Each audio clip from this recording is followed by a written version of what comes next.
J'avais un rendez-vous chez mon généraliste. Je lui ai posé une question. J'ai remarqué que j'avais perdu 2-3 kilos, mais les jupes ou les pantalons me serraient. Et puis il m'a examinée, et puis il m'a envoyé tout de suite chez le radiologue. Et puis là, on a trouvé ce que j'avais. C'était le cancer des ovaires. Donc je suis rentrée pour un cancer du sein.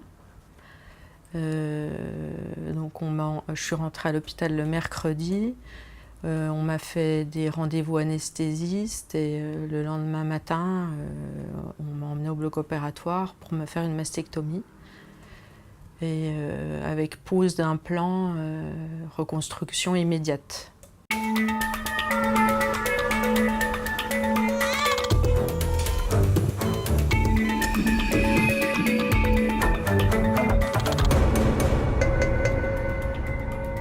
On vient à la maternité pour accoucher, mais pas seulement. En plus des 4000 bébés qui viennent au monde chaque année, la maternité de Genève, la plus grande maternité de Suisse, accueille des femmes atteintes de pathologies variées.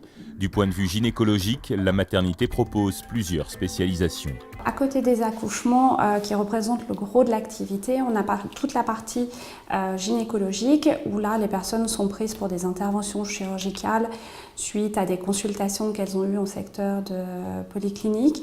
Donc ça peut être pour de la colposcopie, pour de la périnéologie, pour toute autre raison, des infections, des cancers gynécologiques aussi qui sont opérés.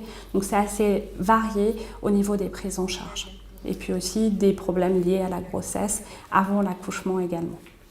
Pour tout ce qui est gynécologie, on a un secteur ambulatoire de consultation, donc d'orthogénie, de périnéologie et autres spécificités de la consultation traditionnelle, de la consultation de dépistage aussi faite par les infirmières, c'est une première en Suisse, et puis un secteur ambulatoire plus pour des traitements qui est considéré comme un hôpital de jour où là les personnes viennent le matin, repartent le soir en ayant eu au cours de la journée une intervention chirurgicale ou un traitement spécifique.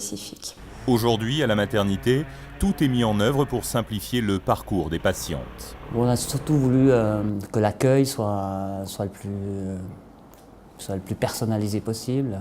On essaie de faire, d'ailleurs, nos objectifs, c'est de faire une médecine la plus personnalisée possible, c'est-à-dire que ce soit les mêmes personnes, les mêmes référents qui accompagnent la patiente tout au long de son itinéraire de soins.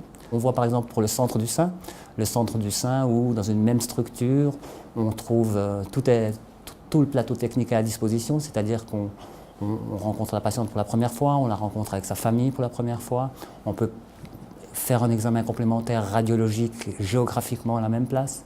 Elle pourra rencontrer après peut-être une assistante sociale ou elle pourra rencontrer un psychologue, ou tout ça au même endroit. Donc d'avoir réussi à faire que géographiquement une certaine maladie puisse réunir tous les spécialistes, je pense que c'est un réel avantage. Et on essaie de le faire pas seulement pour le cancer du sein, mais pour les autres maladies aussi.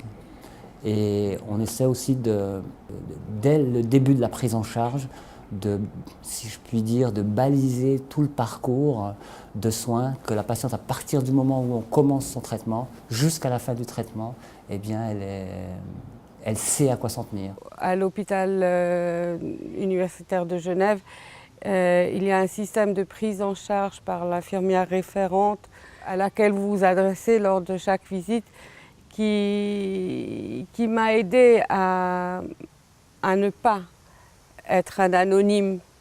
Donc c'est vraiment une personne à qui on peut se référer, à qui on peut aussi parler des fois de choses qui vous inquiètent ou qui vous soucient, qui est très à l'écoute et qui est très rassurante.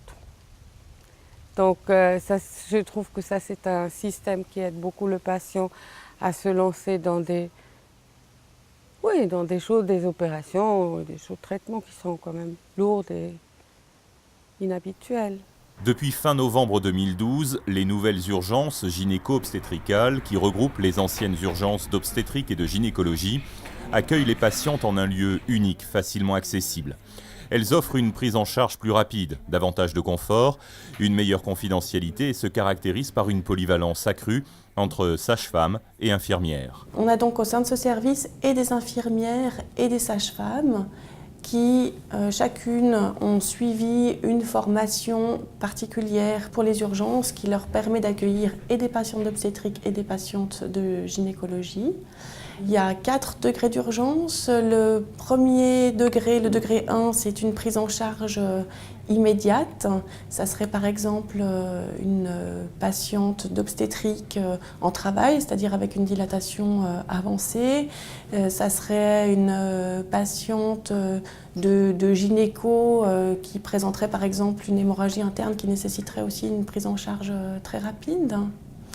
Sinon, il y a un degré d'urgence numéro 2 qui nécessite une prise en charge médicale dans les 20 minutes.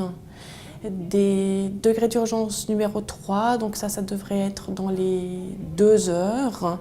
Et numéro 4, au fond, qui pourrait faire l'objet d'une consultation différée. Dans le bureau commun, aux sages-femmes et aux infirmières, un écran permet de connaître à tout moment la situation d'une patiente accueillie aux urgences. Ici, on a un contrôle de ce qui se passe dans les salles, parce que quand une patiente est vue dans une salle, elle est transférée informatiquement dans la salle où a lieu la consultation, avec des petites notes du médecin qui est en train de voir la patiente et s'il y a des examens en cours, on attend des résultats d'une prise de sang, pour qu'on puisse savoir depuis le bureau ce qui se passe dans les salles.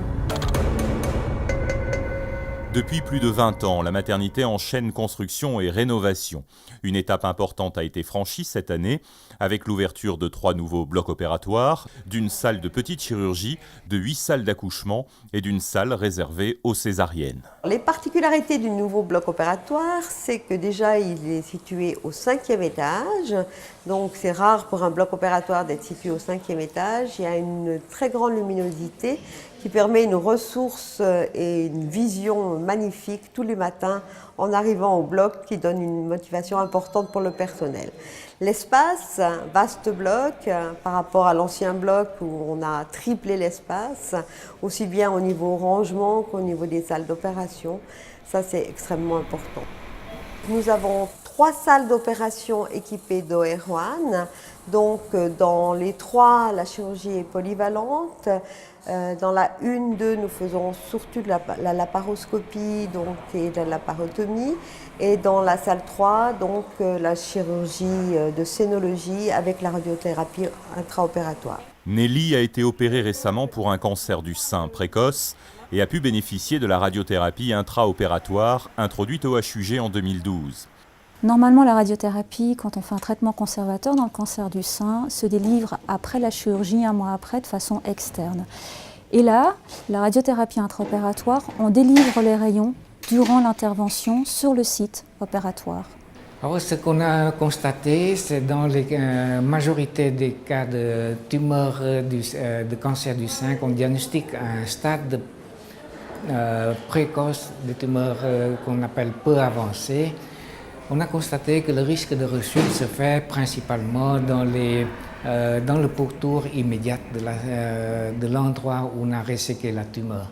Donc on s'est dit on va faire les rayons localisés juste à cet endroit-là. Il existe des contre-indications à la radiothérapie intraopératoire. Toute patiente qui a un âge inférieur à 50 ans, qui a une tumeur au niveau du sein qui est supérieure à 3 cm, qui a une tumeur multifocale du sein, ou qui présente une caractéristique particulière à l'histologie, c'est un in situ. Ce sont toutes des contre-indications à la radiothérapie intraopératoire. La radiothérapie intraopératoire est pratiquée dans une salle d'opération blindée dédiée à cette technique. Une fois la tumeur enlevée par le chirurgien, un faisceau de rayonnement de très faible intensité, très peu pénétrant, produit par un générateur de rayons X miniaturisé, est envoyé dans la cavité nouvellement créée grâce à un applicateur sphérique entourant la source du rayonnement destiné à éviter tout contact avec les tissus. L'objectif de cette technique est de proposer aux patientes un traitement minimaliste en une seule séance, d'une durée qui varie entre 25 et 45 minutes. L'avantage, donc, c'est un seul traitement en une seule fois au moment de l'intervention où on pense le risque d'essaimage est le plus élevé. Et pour les patients donc, qui répondent aux critères de sélection, ça serait le seul traitement de radiothérapie qui évitera toute une série de 6-7 semaines de 30-33 séances de rayons. Grâce à la radiothérapie intraopératoire, dans 65% des cas, la patiente n'aura plus besoin d'autres séances de radiothérapie. Dans 35% des cas, elle devra suivre quelques séances de radiothérapie complémentaires.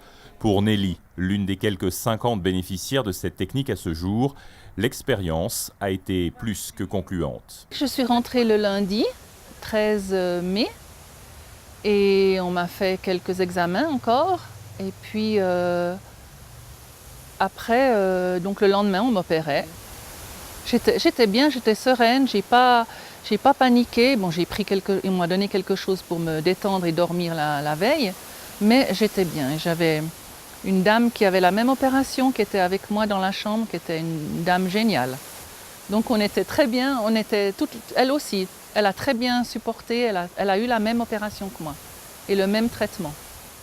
Et ma sœur, quand elle m'a téléphoné, quand j'étais dans la chambre, je lui ai dit que c'était fantastique. Je pense que j'étais encore un peu endormie. La rénovation des bâtiments et du plateau technique de la maternité a aussi été l'occasion de repenser l'organisation des chambres qui accueillent les femmes après un accouchement ou une intervention chirurgicale.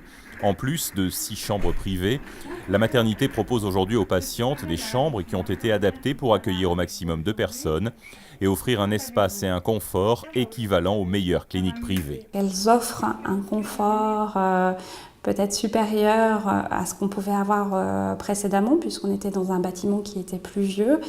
Là, on a cette possibilité d'avoir des patientes qui sont 2 par chambre, avec des cabinets de toilettes, douches équipés, et puis des grands espaces lumineux et propices à un bon séjour dans nos locaux. Ça fait 7 jours en fait que je suis dans la chambre. Et puis donc les infirmières viennent me prendre la tension, la température, j'ai un traitement antibiotique, anti-inflammatoire. Et puis j'ai de la physiothérapie aussi. J'ai été très bien entourée, on se sent en sécurité, vraiment au top. La chambre était sympa, et puis bon, j'avais la grande chance d'être seule dans la chambre, et puis j'avais une jolie vue, mais quelquefois on ne constate pas ça. On est cloué dans son lit et dans les pensées, c'est plutôt quand tu peux te lever seule. Mais je peux dire, chaque personne a mis sa personnalité dans les soins. Mais c'était toujours des petits soins qu'on n'oublie pas. La dernière minute de cette émission Pulsation TV maintenant avec le nouveau magazine des Hugues Pulsation, nouveau look et nouvelle maquette, disponible dans tous les lieux de soins des Hugues. Les Hugues, ce sont aussi un site internet et des pages pour Facebook et Twitter, et une chaîne dédiée sur YouTube et Dailymotion.